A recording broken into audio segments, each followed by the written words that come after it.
Hello fellow spooky friends, Sinister Carny Carousel bringing you yet another video here, and again we have something a little bit different than usual this time. It is another behind the scenes look. In this case, if you've been following along, you know that we visited the Lincoln Mill haunted house in Manayunk, Pennsylvania earlier this year, and we were lucky enough to get a chance to go interview one of their owners, Jared.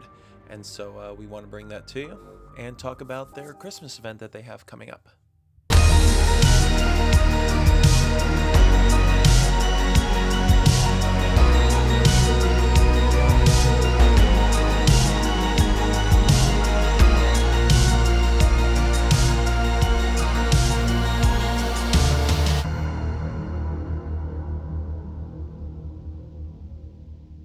All right, so we're here with Jared, one of the co-founders of Lincoln Mill.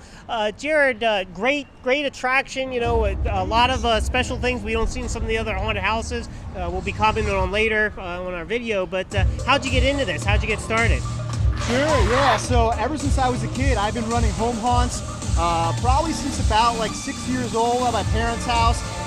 Started back then, and then I just kept kind of growing my home haunt every year. Then I went off to college after high school to Philadelphia University, and my partner Brian, we were both in the same fraternity together, and we were brainstorming ways to raise money for charity. So there's a historic mansion on the college campus. It's called Raven Hill Mansion, and we pitched the school about running a charity haunted house in there. Somehow the school gave us permission, they approved it, and then there was no more home haunts at my house, so we kept that running at our college for a few years. And then back then, I mean, this is probably like 2012 or so. Brian and I were like, it'd be cool to one day do this professionally. So flash forward 12 years, we finally made it happen here at the Lincoln Mill in Manayunk. Since the Hurricane Ida flooded this place out, Brian was ultimately looking for a tenant. So one of Brian's companies acquired this building, and when the Hurricane Ida hit, I think they hit like a few months after the building was purchased, this place was underwater. And Brian was looking for a tenant, reached out to me about doing a haunted attraction here, and ultimately I agreed to it, and we had a very short time frame on getting this up, just based upon all the damage from the flood. We started building that. We finally started building this, I think like June 6th, that first year, I think in 2022. Then we had about 18 weekends to pull this together. So I'm also a full-time architect. I actually design schools, so my time was pretty much restricted to the weekends. So literally we had one summer to build an entire team. We have a team of about 70 people here to build the team, build the culture, build the attraction, and everything else with it. So now we're going into we're here in our third season. Last year we're starting to do off-season events. So this past year we did 4. We did our first Christmas event, A Twisted Christmas, in December. Then in February we did our second Valentine's Day event, Viktor's Valentine. March we did our first St. Patrick's Day event. And then in May we introduced the world's first Star Wars inspired haunted house, May the 4th Corrupt You. So here we're about telling a story. A lot of people kind of describe our experience as this unique form of immersive theater, just with the interactions, the lore behind Viktor Kane, the flood and everything. So yeah, it's just been kind of an ongoing process as we move forward here. That's great. Yeah, we've worked in haunted houses for 10 years or more, and we really appreciated that, the immersive storytelling.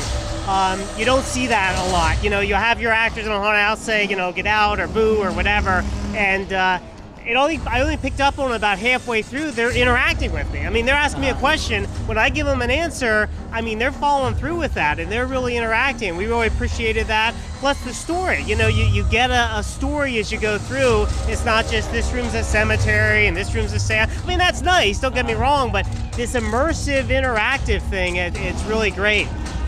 Also, the sound level. You can hear the actors and everything. A lot of the haunted houses, they just want to blare, you know, loud music at you and everything, and you just, you know, it's nice, but you can't experience. I mean, this is an experience. I mean, you're hearing a story, you're interacting with the actors, you know, really unique from some of the haunts we've seen.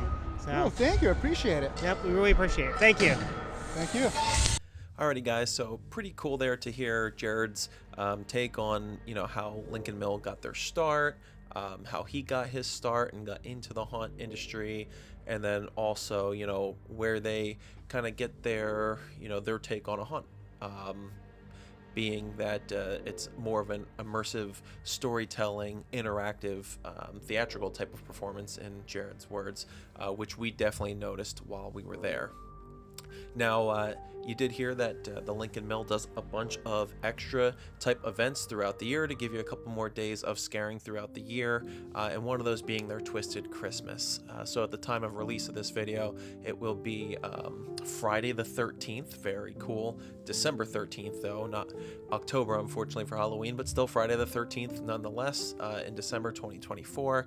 And actually this weekend will be the 2024 edition of the Lincoln Mill Twisted Christmas. So if you want to check it out, definitely come out.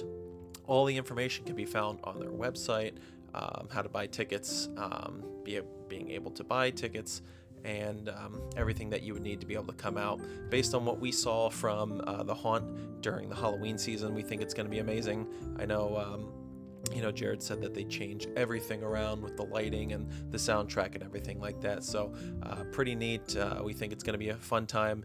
Definitely go and check out some kind of Christmas themed haunt, whether it be Lincoln Mill or some other one. Get that extra scary time going out. We will leave a link in the description again to their website so you can be able to go there. And I want to say thank you to Lincoln Mill and the rest of their crew and Jared for having us out then, and you know, showing us around and all of the hospitality that they had. Of course, we have to say we are getting very close to 100 subscribers at the time of recording. We are currently at 95. Really want to get to that 100 mark. Be really special for us to reach that, and we're so close. So please, if you're not subscribed yet, if you're enjoying the content, you like the Halloween season, please go ahead, subscribe. Like the video, leave comments. That all gets the video out there more. It is free to subscribe if you have an account, so please, again, it really helps us out on the channel, and we'd really appreciate it. We do have a couple more things coming this season. Of course, we're getting further and further away from the Halloween season, but still trying to bring some content out to you guys. So we have some cool and exciting things coming up, so stay tuned, and we'll catch you soon. Oh, and by the way, Matt is still a Sissy Lala. But he plays with dolls, so what does that make him? A Sissy Lala. Mommy can't stand you. That's okay. I do love your hair. How'd you get it to curl out of your nose?